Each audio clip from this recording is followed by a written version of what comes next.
아멘.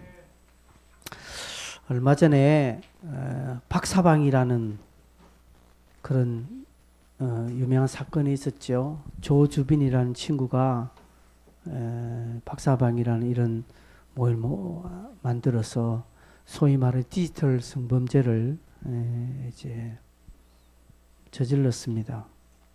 그 친구가 학교 다닐 때는 참 조용하고 사람들이 그럴 만한 아이가 아니라 이렇게 다들 여겼다고 합니다. 그리고 컴퓨터나 이런 IT 계열에 상당한 또 지식이 또 이 친구는 있었습니다. 그러나 그런 IT 계열의 놀라운 지식을 지혜롭게 사용하지 못하였죠. 그래서 결국 쇠고랑을 찼습니다.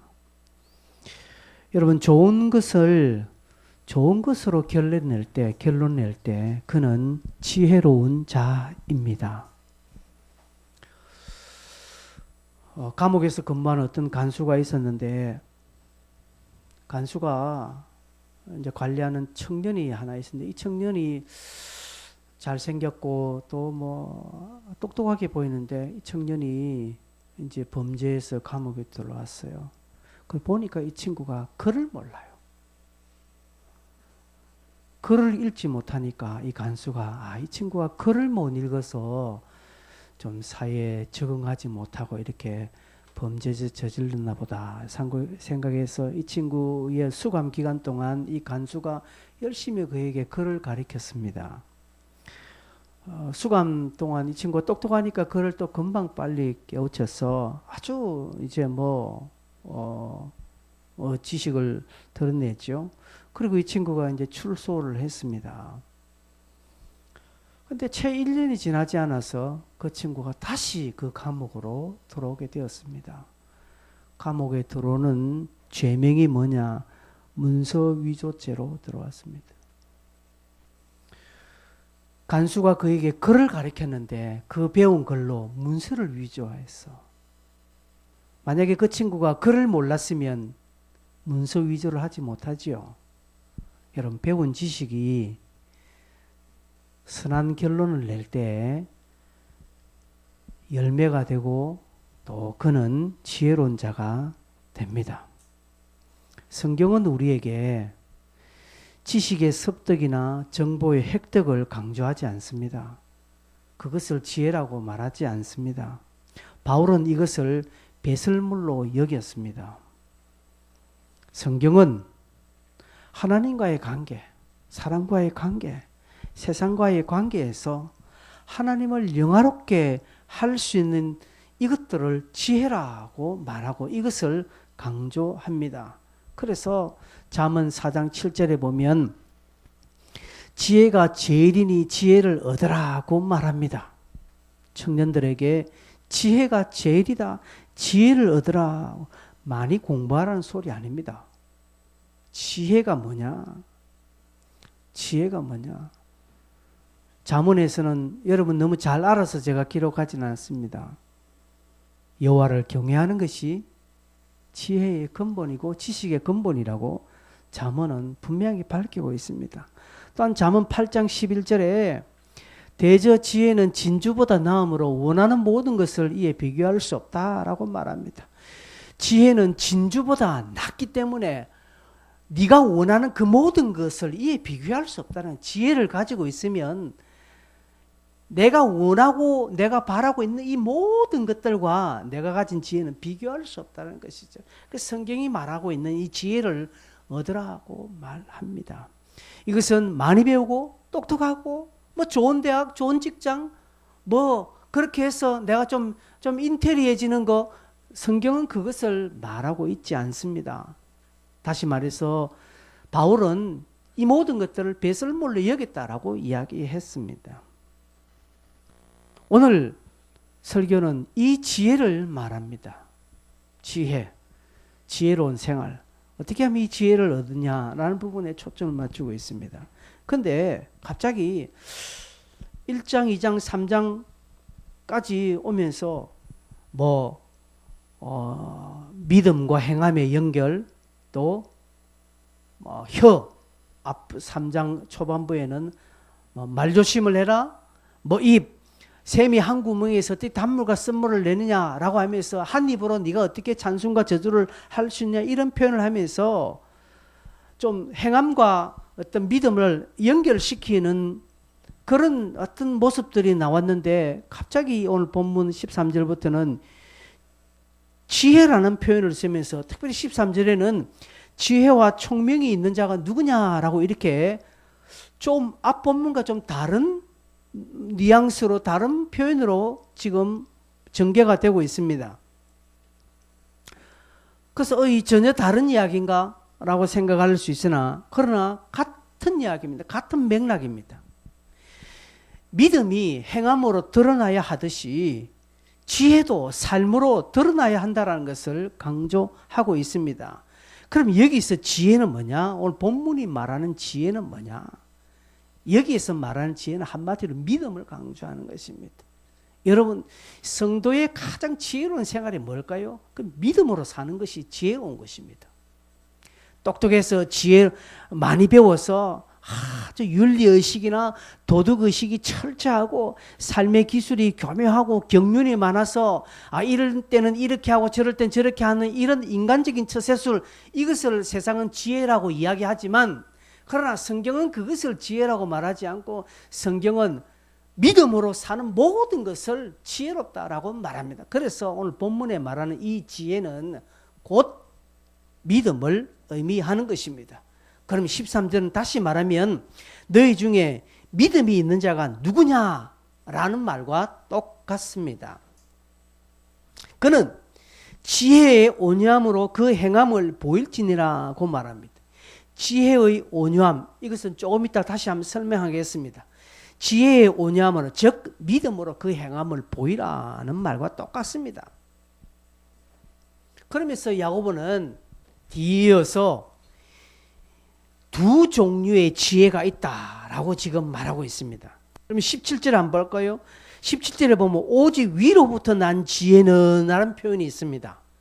그럼 위로부터 난 지혜, 즉 하늘의 지혜가 있겠고, 또 15절 보면 이러한 지혜는 위로부터 내려온 것이 아니요 땅 위의 것이요.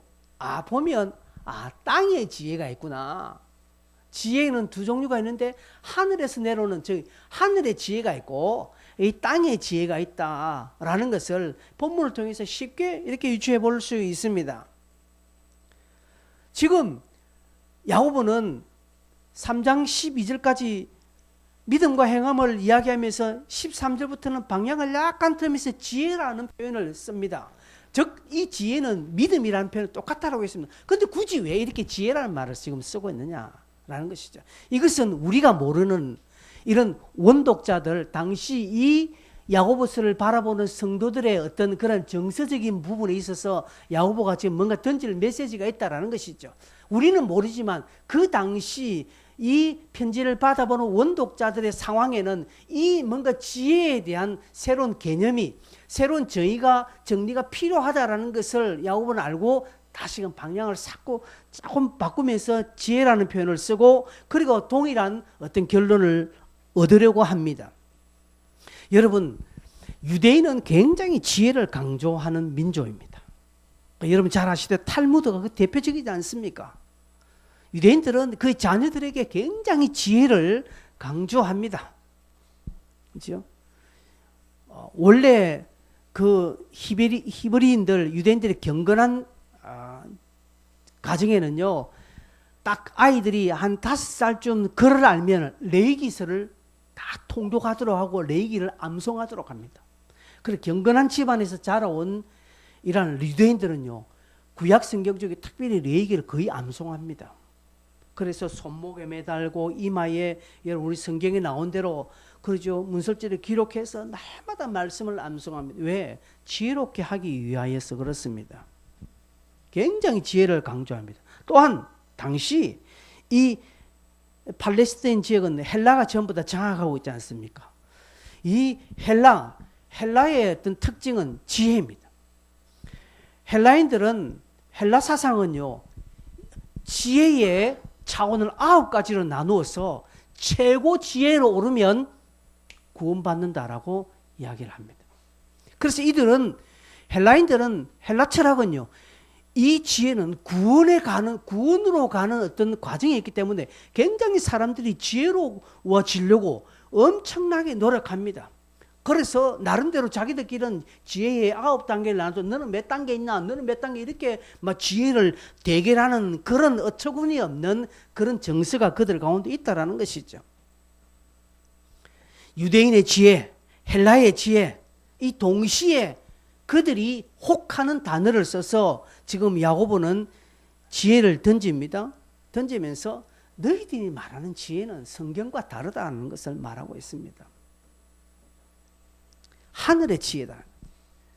하나님을 영화롭게 하는 지혜라는 것이죠. 유대인들은 성경을 통째로 암송시키고, 그리고 탈무드라는 성경과 조금 다른 탈무드를 굉장히 강조하면서 아이들이 지혜롭게 이럴 때는 이렇게 하고 저럴 땐 저렇게 해서 세상을 살아가는 어떤 처세에 관한 지혜를 강조합니다. 헬라인들도 지식을 많이 배우고 많은 정보를 획득해서 그리고 자기의 사상과 자기의 것을 드러내는 그런 지혜로운 삶을 그들은 강조합니다. 전혀 하나님의 영광과 관계없는 것입니다. 유대인의 지혜도 헬라의 지혜도 다 세상적인 것이라는 거예요. 결국 내가 어떻게 해서 세상에 잘 사는가, 여기에 초점이 맞춰져 있는 지혜라는 것이죠. 그러니까 야고보 볼 때는 그들이 교회 안에서도 지혜 이야기하는데 전혀 하나님과 관계없는 지혜를 말하고 있거든요. 그래서 야고보는 지금 지혜를 이야기하면서 다시금 그들의 잘못된 지혜관을 바로 세우고 있습니다. 지혜는 하나님을 영화롭게 하는 것입니다.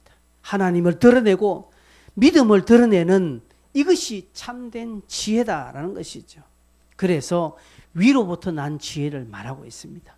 너희들이 말하고 있는 지혜는 땅의 지혜다라는 것이죠. 위로부터 난 지혜, 이것을 오늘 우리가 가지고 그렇게 살 때 하나님이 영화롭게 되고 세상에서 성도가 성도의 삶을 온전히 살아갈 수 있다라고 지금 말하고 있습니다. 그러면 오늘 본문에는 땅의 지혜가 무엇인지 특징, 하늘의 지혜가 무엇인지 특징이 소개되고 있습니다. 여러분, 위로부터 내려온 것이 아닌 지혜, 즉 이 땅의 지혜가 있습니다. 15절 같이 한번 읽겠습니다. 시작. 이러한 지혜는 위로부터 내려오는 것이 아니요 땅 위의 것이요 정욕의 것이요 귀신의 것이다 라고 말합니다. 여러분, 위로부터 내려오지 아니한 지식의 특징이 세 가지가 있는데, 그것은 땅의 것이고, 두 번째는 그 다음에 정욕의 것이고, 세 번째는 귀신의 것이다 라는 것이죠. 여러분, 여러분의 성경책이라면 오늘 제가 이 단어를 약간씩 좀 소개해 드릴 테니까 여러분 힌트만 좀 적어 놓으세요. 땅의 것이다 라는 것은 옛날 성경이 보면 이 개역 한글 보면 세상적이다 라는 표현이 있습니다. 세상, 즉 한마디로 하나님과 전혀 관계없는 세상의 어떤 사고, 세상의 기술, 세상의 지식, 세상의 마음입니다. 그래서 자기 머리로 하나님을 평가하는 인간의 지식을 총칭하는 것이 세상의 것입니다. 결국 이것은 하나님을 대적하는 것입니다. 두 번째로 정욕의 것이요, 이것은 정욕적이다라는 것이 오로지 이것은 자신의 유익과 쾌락을, 자기의 일락을 위한 사고방식, 이 모든 것들이 지식이라, 조주빈이가 그런 것 같아요. 다 자신의 쾌락, 그 돈, 그죠? 그렇게 해서 그 배운 지식이 드러나는 거예요. 이 정욕적이라는 것이죠. 그 다음에 세 번째로 귀신의 것, 이거는 옛날 성경 보면 마귀적이다라고 말하고 있습니다. 한마디로 이기적인 욕망, 야망에 사로잡혀서 그냥 세상의 지배를 받는 거예요. 사단의 지배를 받는 거예요. 사단은요, 어떻게 인간을 꼬십니까? 네가 하나님이 될 수 있다라고 말합니다. 하와에게 와서 너도 저것을 먹으면 네 눈이 밝아져서 너도 하나님같이 될 수 있다라고 이야기합니다. 오늘 마귀는요, 오늘 이 세상의 귀신은 성도에게 와서 너도 하나님이 될 수 있다. 네 인생의 주인공은 너다라고 이야기하면 틀린 말 아니죠. 요즘 세상의 지식은 이렇게 내 인생은 나의 것, 그 누가 가수 정소라가 불렀잖아요. 내 인생은 맞아요. 내 인생은 나의 것 맞습니다. 그러나 내 인생의 주인공은 하나님입니다. 그런데 세상은 네 인생의 주인공은 너다라고 가르칩니다. 요즘 부모들이 자식들에게 그렇게 하면 그래서 네가 행복한 대로 해라는 것이죠. 네 마음이 원하는 대로 가라는 것이죠. 그죠? 어제 식당에서 부활이라는 어떤 그런 영화를 하길래 그게 쭉 제가 유시면 야 너무 성경하고 다르게 저렇게 만든다. 예수가 나타나서 베드로에게 말합니다. 네 마음이 원하는 대로 해라 하고 이야기합니다. 예수님이 언제 베드로에게 네 마음이 원하는 대로 해라고 했습니까? 너무 각색을 해도 너무 불신적인 각색을 해놨더라고요. 예수님 우리에게 네 마음이 원하는 대로 한다. 아버지 뜻대로 해라 라고 가르치죠. 마귀적이란 것이 무엇입니까? 이것입니다. 네 인생은 네 것이다. 네가 네 인생의 주인공이니까 네가 원하는 대로 네가 정말 행복한 대로 그렇게 결정하고 살아가라. 얼마나 그럴싸하게 들립니까? 사람들을 볼 때 야, 저 부모는 정말 신사적이다. 자식들에게 저렇게 참 합리적으로 하긴 세상은 그렇게 감동스럽게 볼 수 있으나 하나님 보실 때는 그 불신이에요. 그 마귀적이라는 것이죠. 이 땅의 지혜는 그렇게 오는 것입니다. 땅의 지혜는 순전히 우리 개인, 초점이 우리 개인, 나에게 맞춰져 있고 결국 마귀가 좋아하는 것으로 가게 되어 있는 것입니다. 그래서 여기에 사로잡혀서 사는 사람들이 얼마나 많습니까? 자살하는 이유가 여기에 있습니다. 얼마 전에 유명한 개그우먼이 자살했죠. 저도 다른 연예인들이 자살할 때는 그렇게 마음 안 아팠는데 이 친구가 자살했다니까 제가 그 친구를 좀 괜찮게 봤거든요. 똑똑하죠. 공부 잘하죠. 그죠? 생각이 밝았어요. 젊은 청년들한테 그가 강의를 많이 했거든요. 그러면서 대학생들이나 젊은이한테 가서 긍정적인 마인드를 심어주고 아주 밝은 자기의 어려운 상황을 이야기하면서 밝게 강의하고 그래서 이 친구한테는 거의 안티가 거의 없어요. 근데 자기 모친과 함께 생을 그가 똑똑하고 그의 지식이 있지만 지혜롭지 못한 거예요. 왜요? 땅의 지식에 땅의 지혜에 묶여 있었으니까 그렇습니다. 여러분 이 세 가지는요. 이 세 가지는 성도의 삶을 위협하는 3대 적입니다. 3대 적. 여러분 이 말씀을 조금 한번 당겨서 여러분 자신에게 한번 보십시오. 나의 장래, 내 생각, 나의 계획이 세상적이지 않습니까? 세상의 것이지 않습니까? 나의 장래, 나의 미래가 정욕적이지 않습니까? 완전히 내한테만 딱 맞춰지는 거니까. 그냥 내가 돈 많이 벌었어. 좋은 차 타고, 좋은 집에서 나도 한번 떵떵거리며 살리라. 다 정욕적이에요. 그래서 어떻게 할 건데요? 그러면 어떻게 할 건데? 안 해요. 나는 돈도 많이 벌고 난 좋은 차도 타고 좋은 집에 살 거야. 나는 많이 배웠어. 성공할 거야. 그래서 나는 하나님이 살아계신다고 난 증거할 거야. 내가 가진 돈으로 내가 타고 다니는 좋은 차로 하나님께서 이렇게 하셨다는 것을 내가 증거할 거야. 이렇게 가야 되는 거예요. 그렇게 되지 아니하면 다 여기에 묶이는 것입니다. 그 차이가요. 종이 한 장보다 더 작은 차이. 여러분 마귀가 하와에게 엄청난 차이를 가지고 오면서 하와를 유혹하지 않았습니다. 마귀도요. 하나님의 말씀을 인용하면서요. 교묘히 0.00001% 그 약간의 차이를 싹 던집니다. 그러면 들어보면 같은 말 같아. 아니라는 것이죠. 그 조그만 차이가 시간이 첨가되면 점점 넓어진다는 사실. 그렇게 해서 타락하고요. 그렇게 해서 멸망합니다. 여기에 빠져있는 우리를 주님께서 구출하여 주셨습니다. 구속하여 주셨습니다. 그게 에베소서 2장 1, 2절에 나와 있습니다. 같이 한번 읽어보도록 하겠습니다. 자, 시작. 그는 허물과 죄로 죽었던 너희를 살리셨도다. 그때 너희는 그 가운데서 행하여 이 세상 풍조를 따르고 공중의 권세 잡은 자를 따랐으니 곧 지금 불순종의 아들들 가운데서 역사하는 영이라. 방금 제가 말한 세 가지 그 단어입니다. 그때에 너희는 그 가운데 행하여 이 세상 풍조, 세상적이라는 것이죠.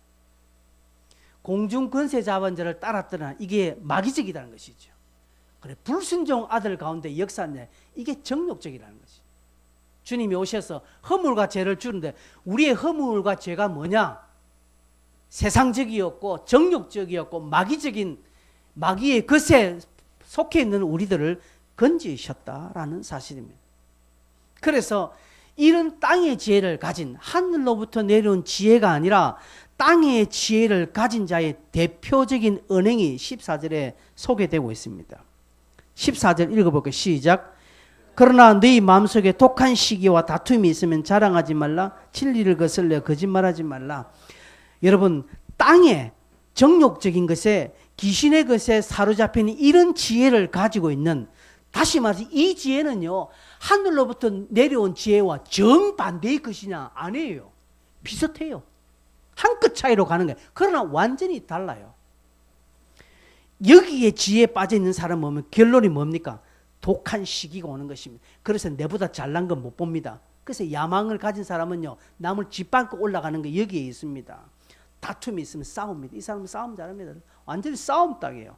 그리고 자랑합니다. 내가 라떼는 이렇게 말합니다. 내가 그랬다. 내가 그런 것이죠. 그리고 진리를 거슬려 거짓말하지 마. 하나님이 어디 계시냐는 거죠. 하나님이 나한테 해준 게 뭐가 있습니까? 라고 나오는 것이죠. 진리를 거슬리는 것이. 그리고 거짓말하는 것입니다. 못 받아들이겠다는 것입니다. 성경을 안 받아들입니다. 성경 못 믿겠다고 합니다. 안 믿어진다고 한답니다. 안 믿어진다고. 그럼 믿어지게 하면 그가 믿을까요? 안 믿는 거예요. 안 믿는 것입니다.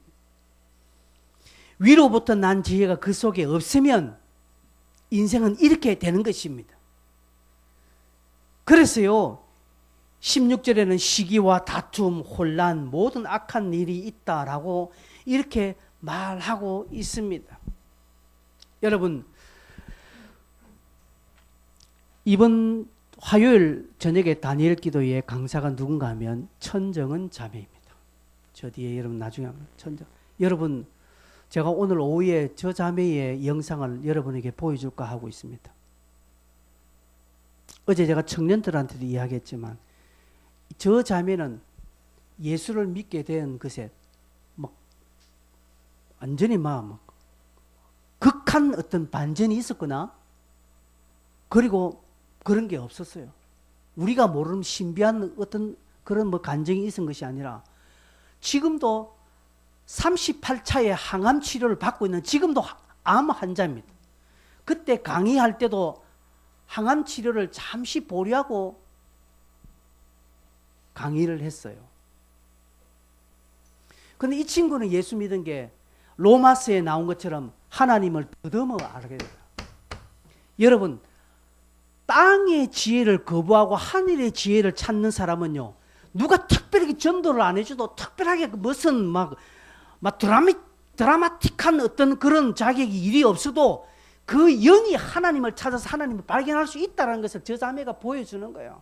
그 자매가 자기에게 잠시 전도되어서 잠시 교회 간 그 뒤에 오는 여러 가지 좀 번민 속에서 그가 생각하고 묻고 스스로 질문하고 스스로 답을 얻습니다. 진짜 하나님이 있나 없나 막 자기에서, 그래서 성경을 보고 책을 보면서 더듬어서 그가 하나님이 계신다라는 것을 그 스스로가 체득한, 예수가 부활했네라는 사실을 저 자매 스스로가, 누가 가르쳐서 누가 옆에서 막 설득을 시켜서 한 것이 아니라 하는 거예요. 가끔 우리 청년들이나 젊은 친구들 하나님 못 믿겠다라고 안 믿으려고 하는 거죠. 지는 안 믿으려고 하니까 하나님이 없다라는 것을 안 믿어진다는 것이, 여러분 해보세요. 마음을 열고 달려들면요, 받아들이게 돼 있어. 하나님 그렇게 우리를 창조하셨다는 것이죠. 그런데 그렇게 안 하니까 뭡니까? 독한 시기와 다툼, 자랑, 진리를 거슬러는, 왜? 그 영을 마귀가 딱 잡고 있으니까 자꾸 거슬리게 하는 것이죠. 목사가 이야기하면 듣기 싫은 거예요. 그죠? 듣기 싫어요. 애시당초부터 안 들으려고 해요. 그러니까 뭐가 대화가 되겠어요? 안 되는 거예요. 그러나 마음을 열고요, 내가 거기 한번 접근해 보겠다라고 하면 성령이 도우십니다. 성령은 인격적인, 어제 제가 청년들에게 강조한 거예요. 하나님은 인격적이다. 오늘 제가 주보에도 그걸 썼습니다. 하나님은 여러분 인격적인, 하나님을 오해하지 마세요. 하나님은 인격적이신 분이십니다. 산신령이 아니라는 것이죠. 에헴 하고 위험을 거느리면서 그렇게 슬쩍 바람을 일으키시는 분이 아니에요. 하나님은 나와 같은 생각으로 나를 바라보고 계십니다. 그래서 내가 하나님, 나 하나님 받아, 내 성경 읽기 싫어요. 나 교회 다니기 싫어요. 나만 하나님만 별로 안 좋아해. 그러면 하나님께서 그렇게 해라. 하나님이 뭐 억지로 막 싸잡아가지고 머리끈이 끄지면서 네 죽을래 살래 그렇게 해주셨으면 참 좋겠는데 내가 볼 때는 하나님은 그렇게 하지 않아요. 네가 내 신랑, 그럼 내가 따랐다. 나도 그냥 네한테 아무 말 안 하는데 가라 라고 안 하시는 거예요. 하나님은 그런 하나님입니다. 그런데 저 자매는 하나님을 그렇게 더듬어서 지식이 없었지만 하나님을 발견한 저 자매의 간증을 여러분 한번 들어보십시오. 저런 자매도 있구나. 그러면서 하늘에서부터 내려온 지혜가 아닌 땅의 지혜를 가지고 있는 사람의 특징이 뭔가 하면 16절에 있습니다. 시기, 다툼, 혼란, 악한 일이 있다라고 말합니다. 여러분, 그게 여러분이 조금 표시는 시기는 이기적인 것입니다. 이기적이다. 이기적인 것이 무엇인지 여러분 아실 거예요. 다툼, 편 가르는 겁니다. 편 가르는 거. 여러분, 우리는 싸우면요, 자기 편을 빨리 만들죠. 그래서 수적인 우세를 가지려고 합니다. 막 싸우잖아. 그 옆 사람한테가 괜히 관계없는 옆 사람한테 니 봐라 누가 맞노? 그래서 내 편 좀 들어달라고 하는 것이죠. 근데 이 친구가 내 편 안 들어주고 상대방 가면 이 친구하고도 원수를 쌓아버립니다. 저기 내 편 안 들었다고. 미국 트럼프가 그 짓을 하고 있죠.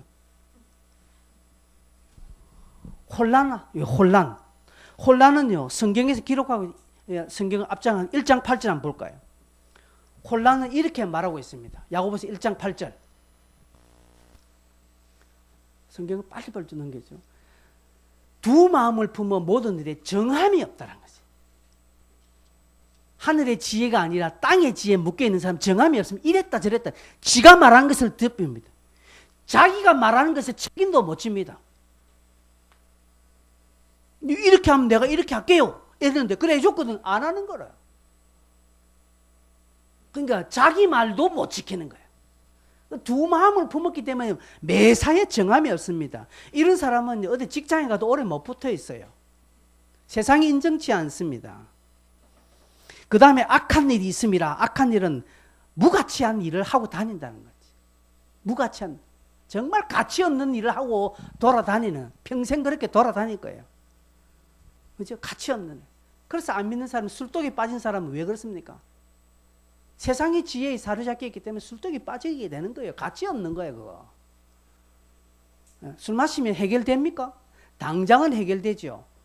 그 다음 날은 속만 썰이는 거라. 없다라는 것이죠. 그럼 반대로요. 위로부터 난 지혜가 뭘까요?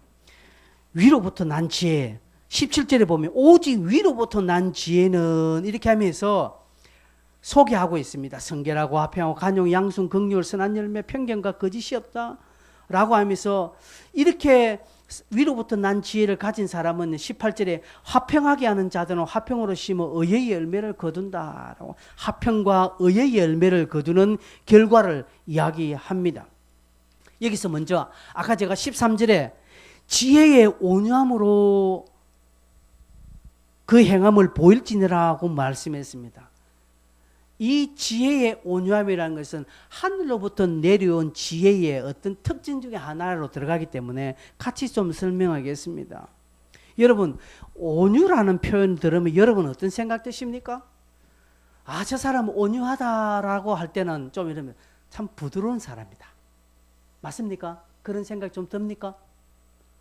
그렇게 들면 인정이 되면 고기를 좀 까딱하지 아멘은 안 할 바에는 아멘도 안 하고 고기도 안 끄들으면 뭐 하자는 거예요 지금. 여러분 우리가 참 온유하다라면 저 사람 참 온순하고 부드럽고 그리고 좀 약간 좀 약하다는 의미까지 다 생각을 하게 됩니다. 뭐 전혀 아니다라고 할 수는 없으나 그러나 정답은 아닙니다.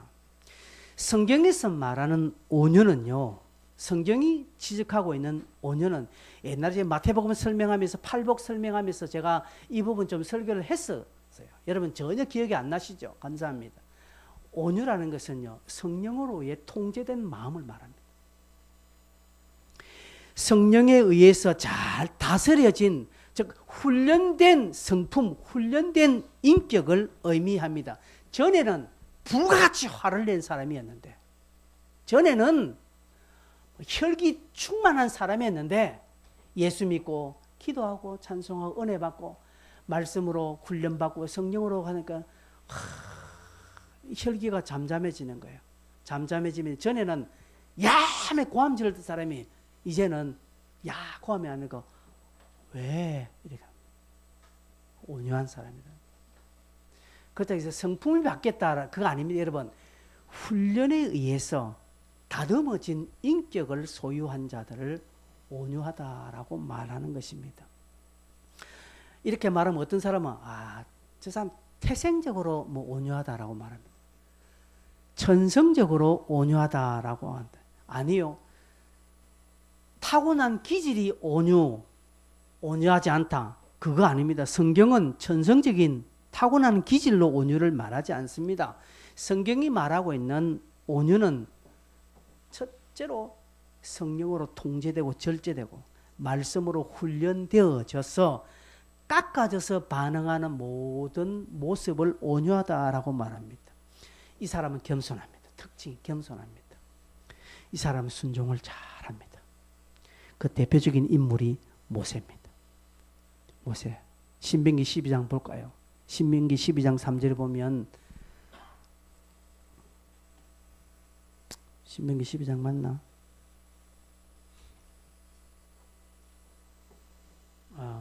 잘못된 것 같습니다. 왜 이렇게 늘 하는지.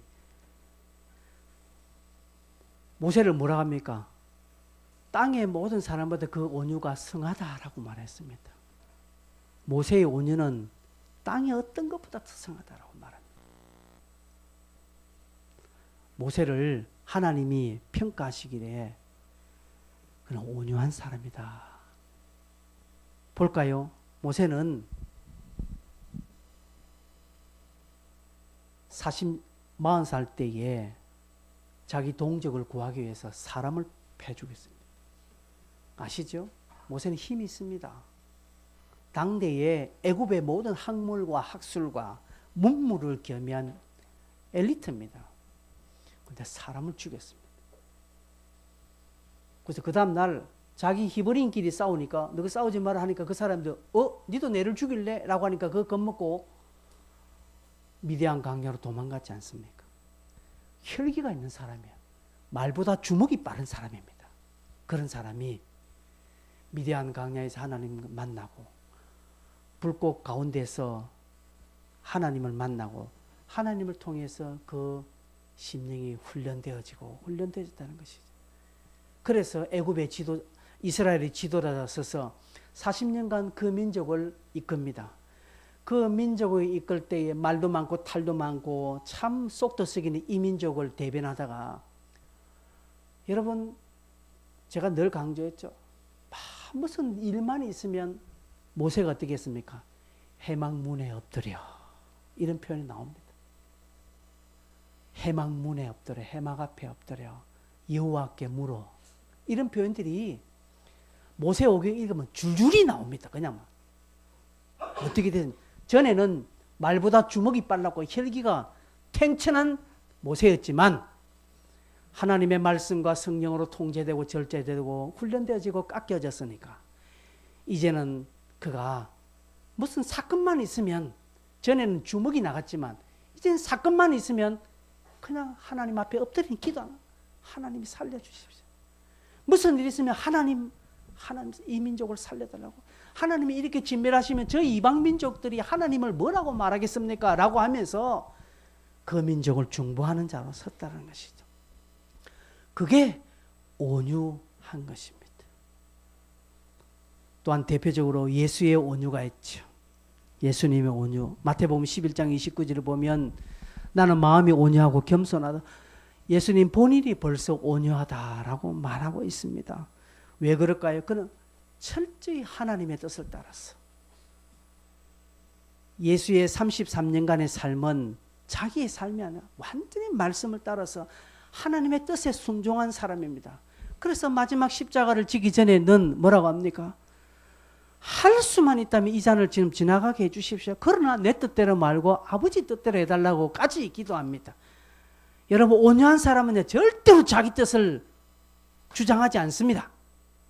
하나님의 뜻, 아버지의 뜻대로 해주십시오. 이 온유의 특징이죠.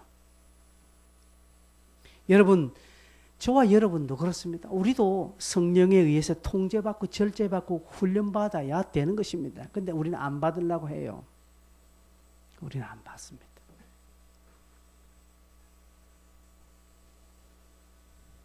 왜 안 받으려고 하는 거 아십니까? 여러분, 1차적으로 여러분 앞에서 있는 이 목사의 말에 순종 안 합니다, 여러분들.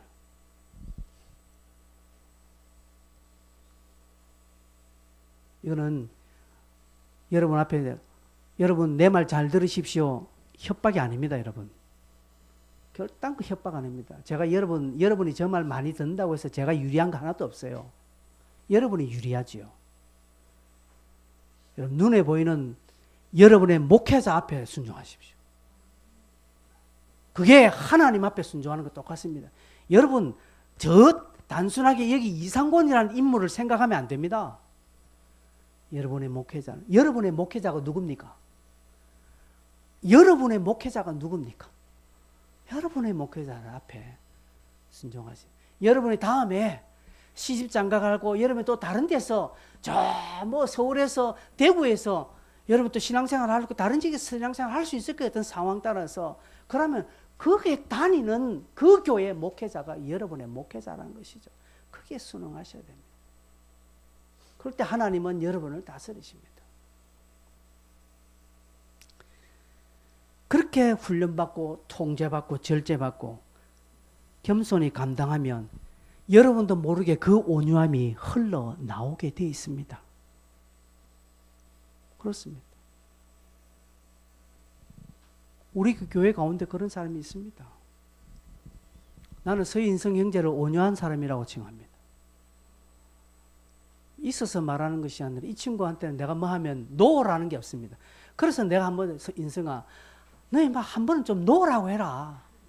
안 되는 거 안 된다고 해라 좀. 이 친구는 안 된다는 게 없습니다. 예. 그래서 제가 뭐 부탁을 하려고 할 때, 인성아 너 어디 있노? 바깥에 있다라면 딱 그냥 제가 부탁을 안 하고 끊어버립니다. 왜? 뭐 말하면 달려오거든요. 공부하고 바쁜데 맨날 제가 끊어버려요. 예, 부탁을 안 해요.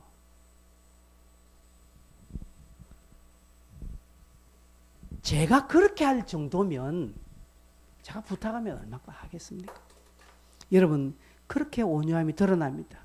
고린도전서 13장 4절에 보면 사랑을 소개하면서 사랑은 오래 참고 사랑은 온유하다라고 말합니다. 이 온유는 제가 설명한 이 온유입니다.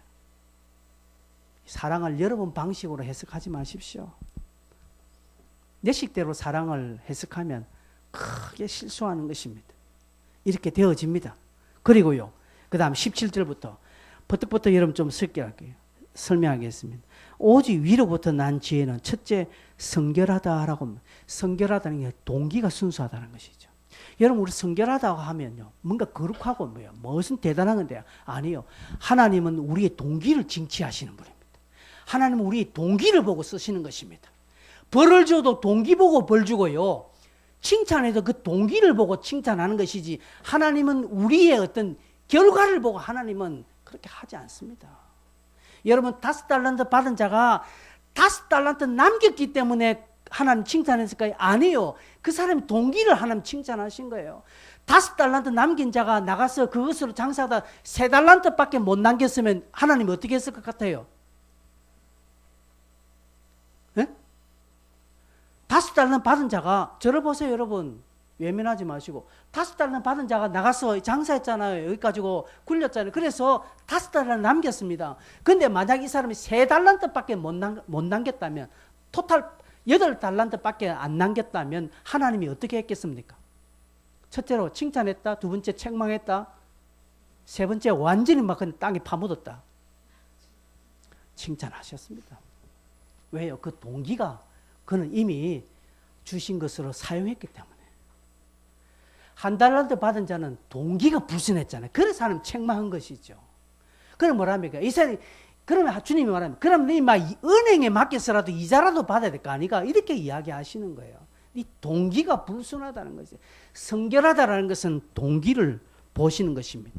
화평하다, 이것은 관계를 말하는 것이죠. 관계의 평화를 말하는 것입니다. 관계. 여러분, 관계가 불편하신 분들이 있죠, 주변에. 그렇죠? 위로부터 난 지혜를 안 가지면 그렇게 되는 것입니다. 저도 불편한 사람이 있습니다, 솔직하게. 관용. 관용이라는 표현을 할 때 딱 어울리는 어떤 표현이 있어서 합니다. 여러분, 죄는 미워하되 사람은 미워하지 말라라는 표현이 있죠. 그게 관용에 표현됩니다. 여러분, 우리는 죄인 싸잡아서 미워해버립니다. 그러나 관용이 있는 사람은요, 저 사람을, 그의 인격이나 그 사람을 미워하지, 그 속에 죄를 미워하는 것입니다. 그렇지만 품어줍니다. 왜? 관용하기 때문에.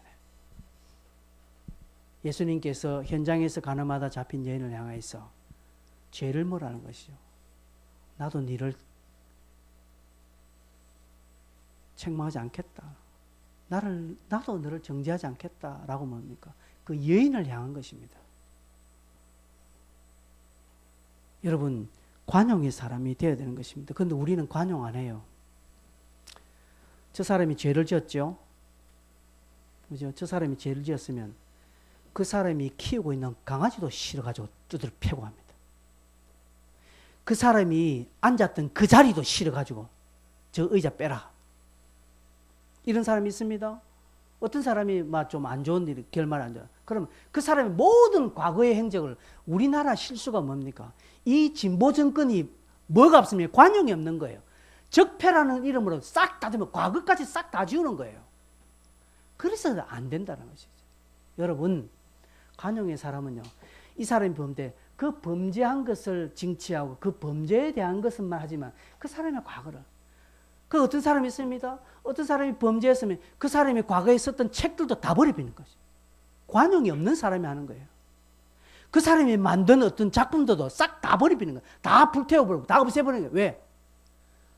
내 마음에 관용이 마음이 없으니까 그 사람 죄 똑같이 여겨서, 그리고 거기에 파생된 모든 것을 다 똑같이 연좌제로 엮여서 그 집 식구까지 그냥 막, 그 집의 이웃까지 다 징치하는 거예요. 그래 내 속이 시원한 거예요. 내 안에 관용이 없기 때문에 그렇습니다. 그러나 관용이 있는 사람은요, 죄는 미워하지만 사람은 미워하지 않습니다. 힘들죠, 이게. 말은 쉽지. 네 설교하는 니는 그래 하나? 이렇게 물으면 저도 못해요. 그러나 성경이 그렇게 말하고 있는 것입니다. 우리는 이렇게, 왜? 그래서 하늘의 지혜가 너무 중요하다는 것을 말합니다. 양순하다. 양순. 1장 19절 보면 딱 나오는 거, 표현이 있습니다. 1장 19절은 뭐라고 말합니까? 내 사랑하는 형제들아, 너희가 알지니 사람마다 듣기는 속히하고 말하기는 더디하며 썩내기도 더디하라. 이게 양순한 사람들의 특징입니다. 더 이상 설명하지 않겠습니다. 긍휼. 긍휼을 여러분 잘 아죠. 뭐가 긍휼이란 거 알고. 그 다음에 선한 열매. 선한 열매는 주님과의 교제를 말하는 것입니다. 주님과의 관계에서 오는 풍성함을 말하는 겁니다. 선한 열매를 하니까 내 삶에 일이 잘 되어지고 직장에서 승진하고 공부도 잘하고 이렇게 쭉쭉 돈도 생겨지고 그런 것이 아니라 주님과의 교제가 더 깊어지는 사람을 말하는 것입니다. 여러분, 누가 제일 부럽습니까? 주님과의 교제가 깊은 사람을 부러워하십시오. 여러분 주변에 그런 사람을 가까이 두려 하십시오. 주님과 교제하기를 기뻐하는 사람.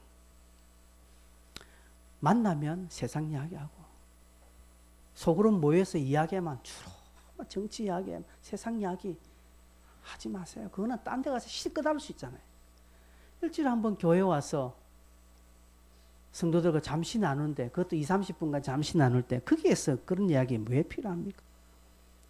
그렇죠? 주님과의 교제 더 기뻐하십시오. 거기서 오는 풍성함이 너무 많습니다. 우리가 경험 못해서 그렇지. 그렇죠? 편견하지 않다. 위로부터 난 지혜는 편견이 없다라고 말합니다. 여러분, 편견은요, 흔들림이 없는 것을 말합니다. 그 편견이라는 것은 흔들린다라는 것이죠. 기가 얇다라는 이야기죠. 아, 나는 기가 얇아서. 예, 그렇습니다. 기 얇은 사람은 여기 말하면 혹 그러고 저기 말하면 혹 하는 것입니다. 그러나 편견, 내 마음에 편견이 없는 사람은 흔들리지 않습니다. 가치가 확고합니다. 거짓이 없다라는 말. 거짓이 없다. 원어에 보면 마스크가 없다 이 말입니다. 요즘은 너도 나도 마스크를 착용하니까 누구가 누군지 모릅니다. 그냥 잘 아는 사람도 그냥 지나가 버립니다. 마스크 안 끼면 다 알아볼 수 있는데 거짓이 없다는 것은 마스크를 벗어버린다는 것이죠. 여러분, 하늘부터 내려오면요, 하늘부터 내려오는 지혜가 내 안에 가득 차면 내 동기가 순수해집니다. 그리고 사람과의 주변과의 관계를 평화적으로 가져가려고 합니다. 관용합니다. 사람을 향해 긍휼을 가집니다. 양순합니다. 자, 말을 끝까지 들으려고 합니다. 어떤 사람 말 듣지 않아요. 뭐 말하다 보면 툭툭 튀어나오는 사람이 있습니다. 관용 없는 사람, 저희 동기 목사님 중에 한 사람이 있습니다. 뭐 말하려고 튀는, 말하려고 튀는, 차피 니 혼자 다 해먹으라. 말 안 들어요. 자기가 막 마이크를 잡아야 직성 풀린 사람이 있습니다. 남 이야기 좀 약간 자기가 좀 불리하더라도 끝까지 다 듣고 네 이야기 다 했나? 그럼 내가 좀 할까? 이렇게 해서 이야기해도 충분한데 오면 끊고 막 트럼프가 그렇게 하죠. 요번 떨어지지 꽃이다. 여러분, 양순합니다. 그냥 긍휼이 있습니다. 선한 열매를, 주님과의 교제를 맺으려고 합니다. 그 사람 편견이 없습니다. 다 확고합니다. 다 그리스도의 중심이 돼서 다 확고합니다. 거짓이 마스크 끼지 않습니다. 거짓말하지 않고 사람이 그런 표현 아닙니다. 사람 안에 외식이 위선이 없다라는 것이죠. 그럼 결론적으로 여러분, 어떻게 하면 이런 지혜를 우리가 얻을 수 있겠습니까? 어떻게 하면 이 지혜를 얻을 수 있을까요? 두말할 것 없이 기도하는 것밖에 없습니다. 야고보가 이 성경을 처음 기록하면서 1장 5절에 뭐라고 기록했는가 하면 너희 중에 지혜가 부족하거든 모든 사람에게 후히 주시고 꾸짖지 하시는 하나님께 구하라 하고 말했습니다. 여기에 지혜는 똑똑함이 아니라 방금 제가 설명한 이 지혜를, 하늘로부터 내려오는 지혜를 너희들이 구하라. 그러면 하나님 꾸짖지 아니하시고 주신다라는 것이죠. 기도하십시오. 하나님, 내게 하늘의 지혜를 달라고 기도하십시오. 간절히 구하고 때를 서십시오. 하나님은 그거 책망하지 않습니다. 이 돌대가리야 라고 하지 않습니다. 내가 니한테 몇 번이나 이야기해 줘야 되노? 그것도 모르겠나 하면서 이번에 마지막이다. 하나님 절대 그러지 아니하시고 우리가 구할 때마다 부어주시고 구할 때마다 지혜를 주시는 것입니다. 여러분, 그런 경험들이 많이 있지 않습니까? 기도 가운데 뭔가 아이디어가 번쩍할 때가 얼마나 많습니까? 기도하면서 뭔가 드는 생각이 얼마나 많습니까? 하나님 주시는 지혜거든요. 저도 그렇습니다. 저도 기도할 때마다 많은 것을 막 얻기도 합니다. 반성하기도 합니다. 기도할 때마다. 그리고 아이디어도 막 떠올라요. 그렇죠? 두 번째는 말씀밖에 없죠. 말씀. 디모데후서 3장 15절에 이렇게 말합니다. 성경은 능히 너로 하여금 그리스도 예수 안에 있는 믿음으로 말미암아 구원에 이르게 하는 지혜가 있다. 성경에는 지혜가 있다. 말씀을 맺습니다. 우리 교회 안에 세상적 지식이 너무 많습니다. 목사들도 조심해야 됩니다. 설교하면서 세상 지식을 가리키는 분들이 있습니다. 저도 그럴 수도 있고요. 이 세상 지식이 성경의 가르침 위에 있습니다. 아까 제가 이야기했잖아요. 네 행복한 대로 결정해라. 네 마음이 시키는 대로 따라가라. 죽이는 거예요. 죽이는 거. 아니에요. 여러분, 자녀들이 물을 때 말씀 읽고 네가 대답을 하더라. 말씀을 따라가라. 하나님 기도해서 하나님 주신 음성을 듣고 따라가라. 이렇게 부모들이 가르쳐야 해요. 저와 여러분이 그런 하늘의 지혜를 얻어서 땅에 온유함으로서는 그런 자가 되십니다. 이게 빛과 소금이 되는 거예요. 하나님이 이런 사람 쓰시고요. 세상도 이런 사람을 사용합니다. 기도하겠습니다. 여러분 오늘 설교 들으시면서 무엇이 하나 탁 여러분 마음에 탁 부딪힙니까? 부딪히는 것은 기도할 제목이죠. 혹여 부딪히는 것이 없다면 두 가지를 구하십시오. 하나님, 하늘의 지혜를 주십시오. 내 지혜가 필요합니다. 정말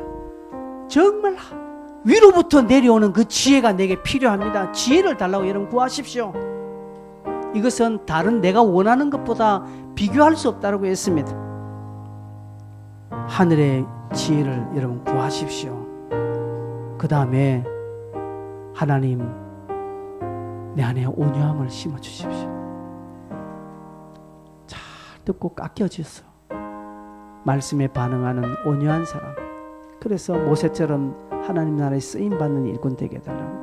두 가지를 두고 주여 한번 힘차게 부르고 통성으로 한번 기도하겠습니다.